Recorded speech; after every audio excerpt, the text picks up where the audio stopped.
Hello everyone, I'm Chris Hernandez and this is the Weekly Report, a look at news from the city of Kansas City, Missouri. Demolition of yet another eyesore to the community began this week when crews started knocking down the Royale Inn at Independence Avenue and the Paseo.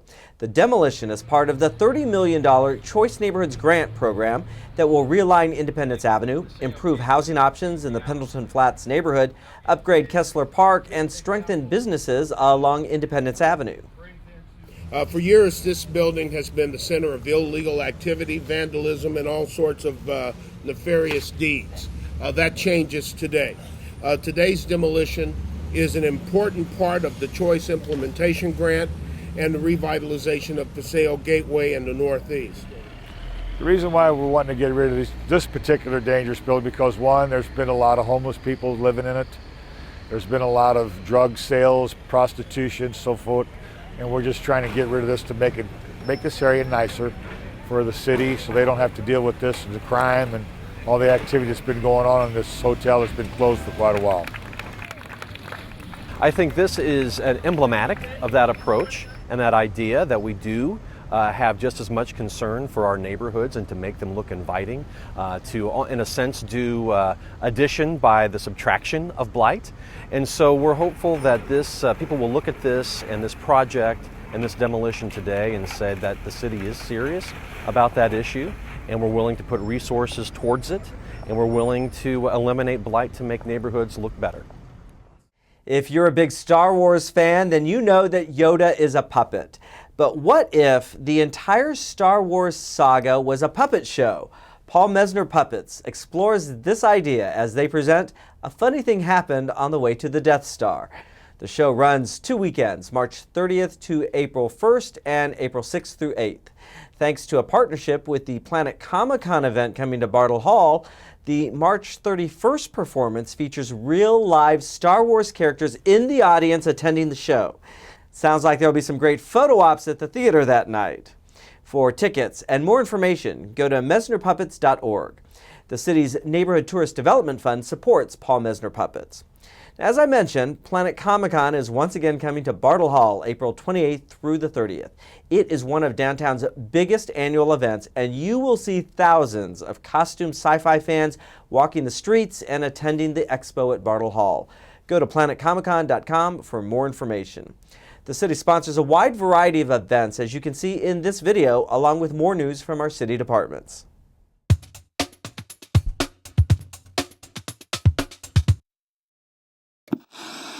Hi, I'm Consuelo Cruz with Culture and Creative Services, and I'm at the Belger Arts Center at 2100 Walnut in the Crossroads Arts District to tell you about another arts and cultural event that is supported by the Neighborhood Tourist Development Fund.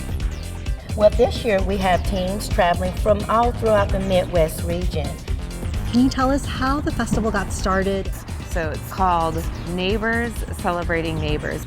Thank you so much for talking to us today about the upcoming homes tour. We want to bring awareness to everyone about the old homes in the neighborhood.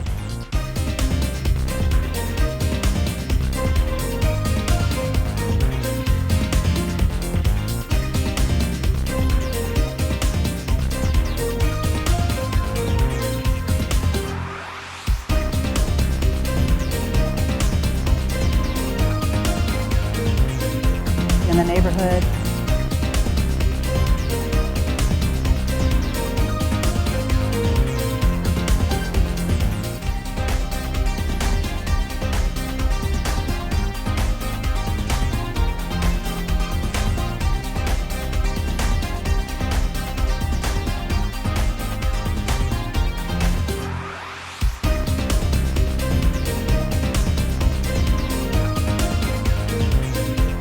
In the neighborhood.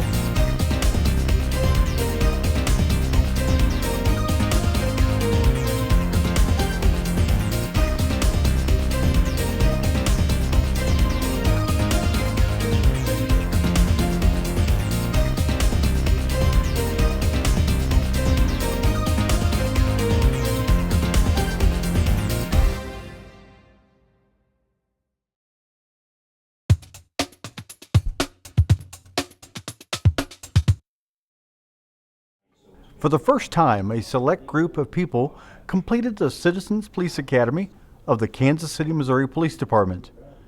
Spiritual leaders from different faiths went through the 6-week program learning about police work. Sergeant Daryl Rocker, supervisor of the community sports section, explains why this group was chosen. And so the idea was to get the clergy folks involved, to organize them in such a way that any clergyman who wanted to understand a little bit more about how the Kansas City, Missouri Police Department works, wanted to be a part of some of the change process to get rid of some of the fears that people may have and to educate them on our processes. So we got a cross section of any clergyman that wanted, any religious-based person that wanted to come and wanted to be a part of it. We called around, we used word of mouth, and we organized it, and we had about 27 or so clergy folk who wanted to come out and be a part of our clergy chaplains academy. The clergy learned about recruitment, crime scene investigation, and firearms. The hope is that the participants will act as ambassadors for the department. It was an eye-opening experience for Reverend John Jones, the pastor of the Highland Missionary Baptist Church. So this was an opportunity to get in and to learn to firsthand on what the police jobs really are, and to understand that they have a family to go to, and that they're not out there to hurt us, but they're out there to protect us. And we are the citizens, and they are the ones that are entrusted to protect us as citizens. And so I felt that the better we can understand their job and their responsibility, then I can convey that to my congregation, which in turn will tell their children. And so it's a great thing. It's a great opportunity. This Citizens Police Academy is different from typical sessions. This course and all the things that they're exposed to was actually deliberated by the police chaplains and myself, along with the academy personnel. We looked at all the curriculum that was basically taught to the Citizens Academy and what is actually offered, and we went and handpicked things that we knew would be good for any chaplain or any clergy person to see and be exposed to, because some things are not needed. Clergy representing the Muslim, Episcopalian, Baptist, Catholic, and Jewish faiths and other denominations were represented, and that's the kind of diversity KCPD is looking for. Michael Iguyevi, pastor of the New Life Christian Fellowship, hopes to recruit from his congregation. The most important ones I have learned is that they are human beings just like myself. And not only that, they are in charge of keeping security and keeping the city and the community safe, for all of us. One of the things I have learned is that they are not bad people, as they have been meant or depicted in the movies or in the news.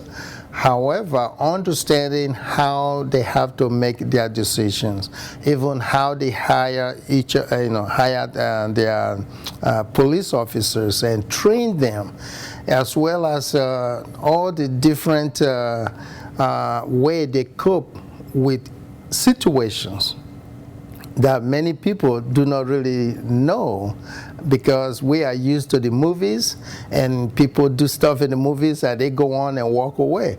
But in the police department, it is not like that. It's not as in the movies.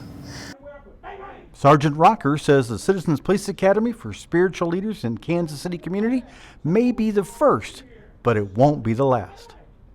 In its inception, we were going to rotate because we knew we were not going to be able to get everybody in one swoop. And so we're going to offer this out. Don't know when the next session is going to happen, but we're going to offer this out in a rotating, revolving type of calendar. So basically, the feedback so far is very informative. And most of them are glad that they were given the opportunity to be a part of the Chaplains Academy. And of course, the word of mouth is working, so people are interested and want to be a part of the next session. I'm Officer Mike Moats, and have a safe week.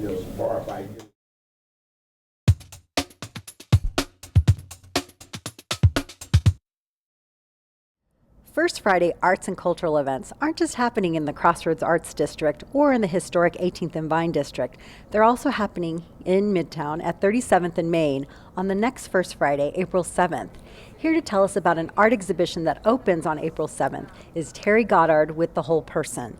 Terry, thank you for having us today and talking to us a little bit about not just the exhibition, but about the organization. Well, The Whole Person has been operating for 39 years. We opened our doors in 1978, and since that time we've been serving people with disabilities all over the greater Kansas City area. And we really exist to empower and advocate and allow people to live as independently as they're able. And so several years back, a time came, some of our consumers were here and they wanted to display their art. And so thus the invention of Expressions, which this will be the 7th Expressions that happened. And I came along about a year and a half ago, decided that it was a lot of work for one night. So the event itself has evolved a lot. It started out as a one-night art show where artists with disabilities could come and sell their art. And now it has evolved into, we have an opening, which will happen on April 7th, right next door to The Whole Person at Kansas City Young Audience's new facility. And we're really excited to be there and share and bring people to the Midtown neighborhood. And Main Core is also one of our sponsors, so we're very excited about that. But anyway, the event came about on that night on April 7th. We invite the public in. We go through an application process with our artists, and so they apply. This year we had over 35 artists, and we selected 11 that will actually that night show their work, as well as we have a silent auction, and we are having a wine toss and a lot of different entertainment. Some people with disabilities will be dancing, and we have music, and it's just all around a great night.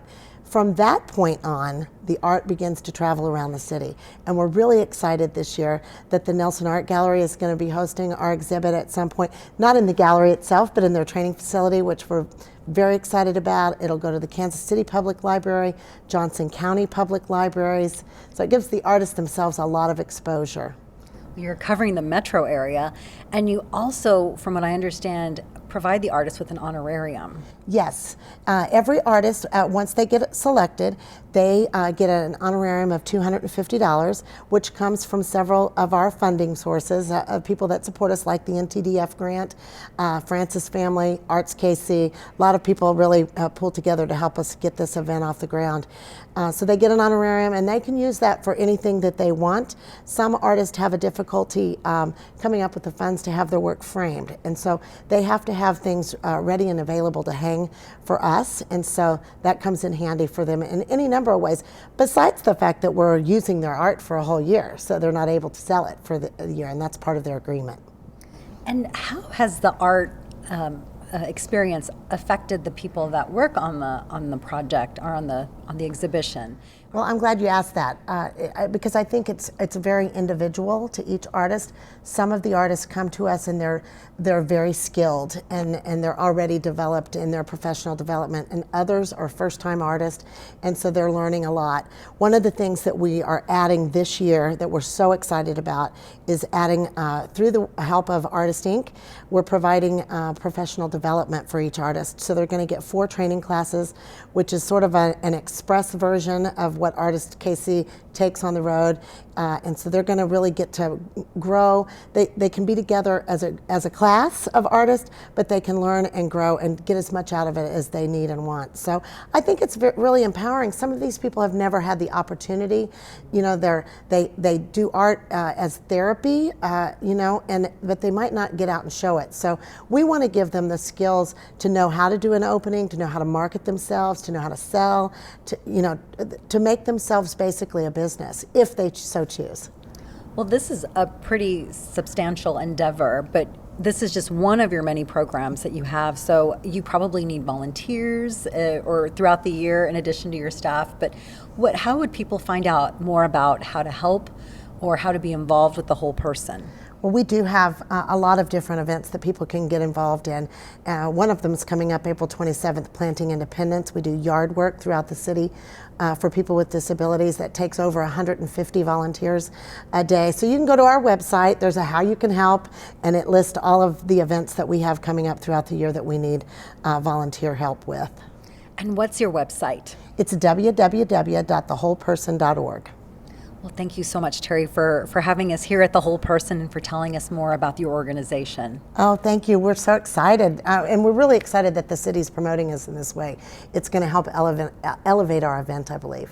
Thank you. Thank you. The Neighborhood Tourist Development Fund supports local nonprofits that bring cultural, social, educational, and recreational activities to our area.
To learn about additional upcoming events, visit kcmo.gov/ntdf.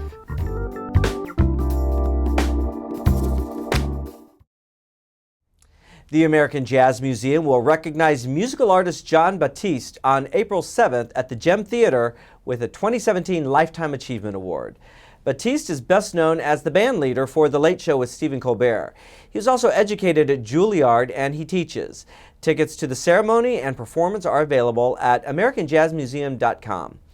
Curbside Leaf and Brush Collection starts in the Central Zone the week of April 10th, followed by Northland Collection the week of April 17th, and South Zone Pickup takes place the week of April 24th.